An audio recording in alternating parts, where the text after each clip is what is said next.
dessin en mépris. Je pars, cher Théramène, et quitte le séjour de l'aimable Trézène. Dans le doute mortel dont je suis agité, je commence à rougir de mon oisiveté.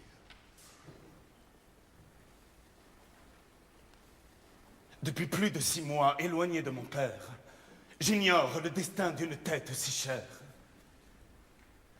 J'ignore jusqu'aux lieux qui le peuvent cacher. Et dans quel lieu, Seigneur, l'allez-vous donc chercher?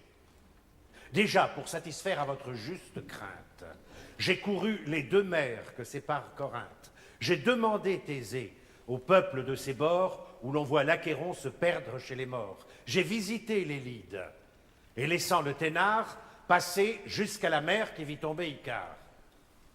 Sur quel espoir nouveau, dans quels heureux climats croyez-vous découvrir la trace de ces pas? Qui sait même? Qui sait si le roi, votre père, veut que de son absence, on sache le mystère? Et si, lorsqu'avec vous, nous tremblons pour ces jours, tranquilles, et nous cachant de nouvelles amours, ce héros n'attend point qu'une amante abusée... Cher Théramène, arrête et respecte Thésée. De ces jeunes erreurs, désormais revenus par un indigne obstacle, il n'est point retenu. Et fixant de ses voeux l'inconstance fatale, Phèdre, depuis longtemps, ne craint plus de rival. Enfin, en le cherchant, je suivrai mon devoir. Et je fuirai ces lieux que je n'ose plus voir. Et depuis quand, Seigneur, craignez-vous la présence de ces paisibles lieux si chers à votre enfance, et dont je vous ai vu préférer le séjour au tumulte pompeux d'Athènes, de la cour? Quel péril, ou plutôt quel chagrin vous en chasse? Cet heureux temps n'est plus.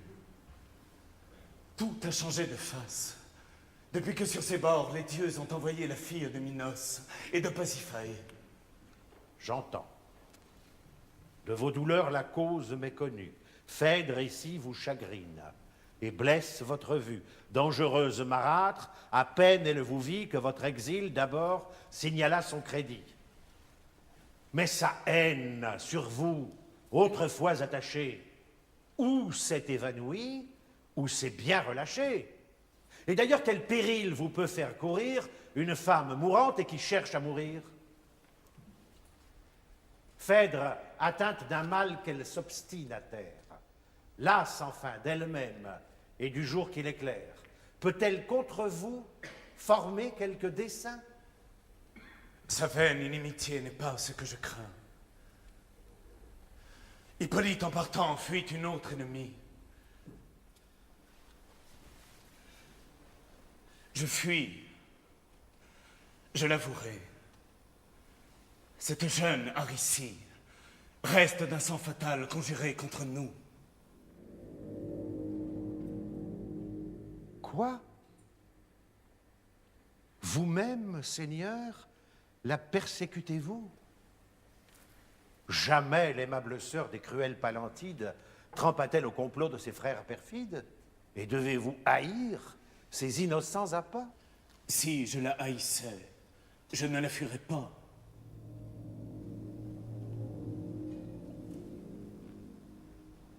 Seigneur, m'est-il permis d'expliquer votre fuite? Pourriez-vous n'être plus ce superbe Hippolyte, implacable ennemi des amoureuses lois et d'un joug que Thésée a subi tant de fois? Vénus, par votre orgueil si longtemps méprisé, voudrait-elle à la fin justifier Thésée? Et vous mettant au rang du reste des mortels, vous a-t-elle forcé d'encenser ses autels? Aimeriez-vous, Seigneur? Ami, qu'oses-tu dire? Toi qui connais mon cœur depuis que je respire, des sentiments d'un cœur si fier, si dédaigneux, peux-tu me demander le désaveu honteux? C'est peu qu'avec son lait, une mère amazone me fait sucer encore cet orgueil qui t'étonne. Dans un âge plus mûr, moi-même parvenu, je me suis applaudi quand je me suis connu. Attaché près de moi par un zèle sincère, tu me contais alors l'histoire de mon père. Tu sais, Combien mon âme, attentive à ta voix, s'échauffait au récit de ses nobles exploits. Quand tu me dépeignais ce héros intrépide, consolant les mortels de l'absence d'Alcide, les monstres étouffés et les brigands punis, Procuste, Cercillon, et Siron, et Sinis, et les os dispersés du géant d'Épidore, et la crête fumant du sang du Minotaure. Mais quand tu récitais des faits moins glorieux, sa foi, partout offerte et reçue en 100 lieux, Hélène à ses parents dans Sparte dérobée, Salamine témoin des pleurs de Péribée, tant d'autres, dont les noms lui sont même échappés, trop crédules esprits que sa flamme a trompés. Ariane, au rocher, comptant ses injustices. Phèdre, enlevé enfin sous de meilleurs auspices. Tu sais comme un regret écoutant ce discours, je te pressais souvent d'en abréger le cours. Heureux, si j'avais pu ravir la mémoire, c'est indigne à moitié d'une si belle histoire. Et moi-même, à mon tour, je me verrais lié.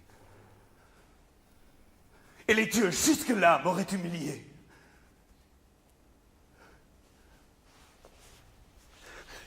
Dans mes lâches soupirs, d'autant plus méprisables, qu'un long camadonneur rend aisé excusable, qu'aucun monstre par moi dompté jusqu'aujourd'hui ne m'ont acquis le droit de faillir comme lui. Quand même ma fierté pourrait s'être adoucie, aurais-je pour vainqueur de choisir Aricie? Ne souviendrait-il plus à mes sens égarés de l'obstacle éternel qui nous a séparés? Mon père la réprouve, et par des lois sévères, il défend de donner des neveux à ses frères. D'une tige coupable, il craint un rejeton.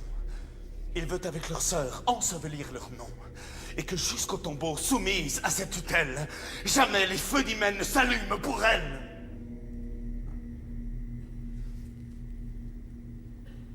Dois-je épouser ses droits contre un père hérité? Donnerai-je l'exemple à la témérité? Et, dans un fol amour, ma jeunesse embarquée? Ah, Seigneur, si votre heure est une fois marquée, le ciel de nos raisons ne sait point s'informer. Thésée ouvre vos yeux en voulant les fermer. Et sa haine, irritant une flamme rebelle, prête à son ennemi une grâce nouvelle. Mais que sert d'affecter un superbe discours? Avouez-le, tout change. Et depuis quelques jours, on vous voit moins souvent, orgueilleux et sauvage, tantôt faire voler un char sur le rivage, tantôt savant dans l'art par Neptune inventé, rendre docile aux freins un coursier indompté. Les forêts de nos cris moins souvent retentissent. Chargés d'un feu secret, vos yeux s'apesantissent. Il n'en faut plus douter, vous aimez, vous brûlez, vous périssez d'un mal que vous dissimulez.